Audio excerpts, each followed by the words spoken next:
Next, we'll look at happiness. I'm engaged in some really inspiring conversations, particularly with our partners, the Happiness Index, around defining and exploring happiness and measuring it. So again, I will come back to how do we look at this from a neuroscience perspective. Generally, in psychology terms, we would recognize happiness as a behavioral state where we're all smiley and energized, etc. From a neuroscience perspective, we'll recognize there's a difference between a high arousal happiness state and a lower arousal happiness state, which we typically call peace or contentment. They're both very relevant, and of course we enjoy them. And in those states, we are ready to collaborate with others, which is fundamental, obviously, to organizational performance. The difference between the two is essentially in a high arousal state. We're typically talking, for instance, a high mix of adrenaline.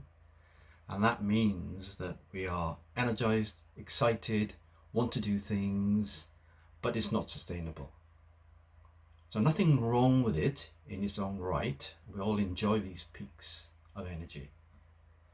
But there's something else that's needed to have sustainability, which is more this phenomenon of contentment.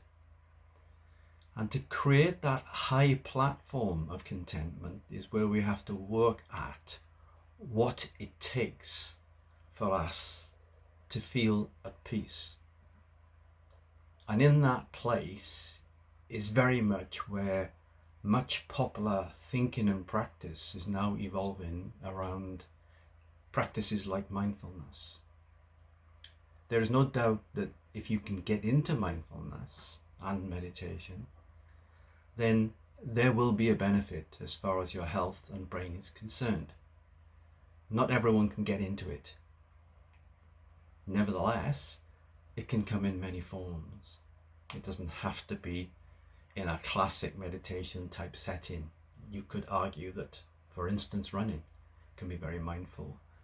The essence of that being that you're getting into a natural state where your body is in charge, which stops us in turn overthinking and frees up our gentle intuitive thoughts to go where they choose to go.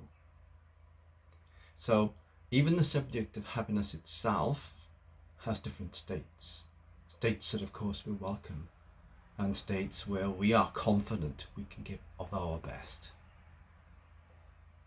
That is the starting point of understanding the science of happiness.